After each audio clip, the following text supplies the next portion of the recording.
Hey everybody, it's me, Jose Segura, your SMEA president. Welcome to another episode of Fireside Chat with the President. Thank you for coming out and hanging out with me. Let's get to it, shall we? First things first, the FAQ updates, EMAS, they had been going out 3 days a week on Sundays and Tuesdays and Fridays. On Sunday of this week, I put out the announcement that we're going to go down to 2 days a week because we hadn't really been getting a lot of questions. Well, of course, as soon as I did that, we got this flurry of questions. So we'll put it out today. We'll do another one on Friday. So that'll be our 2 days. But I think starting the week after, I'm going to spread those out a little bit, and we'll do Tuesdays and Fridays starting next week. So we want to make sure that we have enough content to put out a good product with every FAQ update. So today and Friday for this week. Next week will be Tuesday and Friday.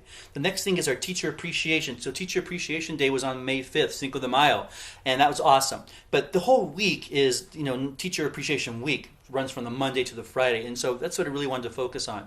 And I really want to take a minute and just continue to thank you all for the level of professionalism and the amount of time and energy that you're putting into this crisis distance teaching with your students. And again, I know that all your lives are piled on top of each other right now, but yet you continue to step up and step into the work and do what needs to be done. And so if there's ever a time to appreciate teachers, it's right now. And I'm really, kind of my heart swells when I see all of the contributions online, whether it's in social media or it's in news articles about the new understanding that a lot of the folks in our communities, in our county, in our states, in our country have now for the amount of work that a teacher does to educate a student.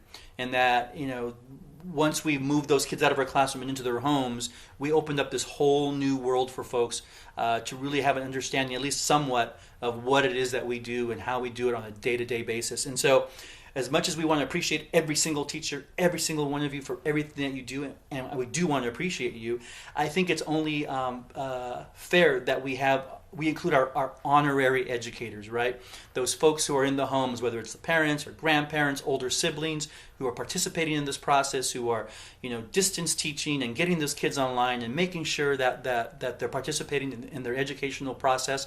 We want to thank you for being those honorary educators right now, following our lead and supporting the work that we're doing and supporting students while they're learning from home. And so happy Teacher Appreciation Week for all our educators, the educational support folks. Remember, it's not just classroom teachers, right? It takes a village of folks to become an educational community. So it's our psychologists, our nurses, our counselors. It's everybody who helps us do the work that we do and helps kids to learn and to grow and to be the best that they can be.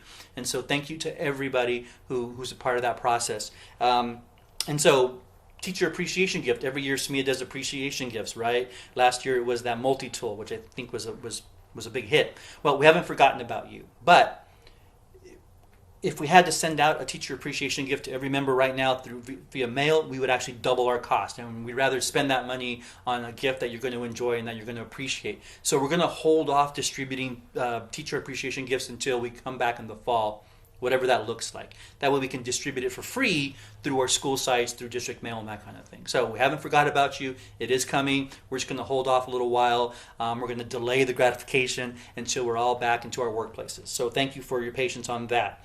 Next thing is the MOU addendum. I talked a little bit about the MOU addendum in the past. We had been working on an addendum to marry with our original school closure MOU. The addendum was going to focus on just a few things, and so we actually bargained that again. Today is our second day at the table with this particular item, and we were able to come to a tentative agreement or a TA on an addendum. The addendum includes language about grades for both elementary and junior high. It includes language about evaluations and how those will be completed for those folks who are in the evaluation cycle for this year. And the agreement, there's also an agreement that the district, in consultation and collaboration with the association, will put together a district organizational plan that will cover all the end of the year activities, such as CUMES, getting students' equipment back to them, getting books back to our library, those of us who are moving school sites and things like that. So these are a bunch of questions that you've been asking. Now, the addendum doesn't include the plan. The addendum includes an agreement that the district will generate a plan in consultation with the association, in collaboration with the association, so that we make sure that it covers everything that needs to be covered and it keeps student and staff safety as a priority. So we're hoping that that plan comes together very, very soon. And the addendum hasn't been signed yet. I'm waiting for it to be sent over to me. Through DocuSign, I'll sign it, get it back to the district so they can sign their version, and then I will forward everybody a copy of the signed addendum with Friday's FAQ update. Okay, so that's coming. And then the last thing I have here is general education flexibility. So our special education folks have been working hard to try and complete IEPs between now and the end of the year that were normally scheduled. Well, they didn't get to this process to just about a week ago, which meant that there was several weeks of no IEPs being completed. So there's essentially a backlog of these. And so they're working really, really hard with direction from the department to get this done. And so our part as general education teachers is to try and be flexible when it comes to the scheduling of these events. So what does that mean? Well, our workday is 8 to 2:30. Totally get that. You are not required to work beyond that when it comes to meetings and scheduling things and that kind of stuff. But if your special education teacher comes to you, like peer-to-peer, that RSP comes to me and says, I'm the case manager, we're going to be trying to schedule an IEP for Juan. His mother can only meet at 4 o'clock on this particular Wednesday.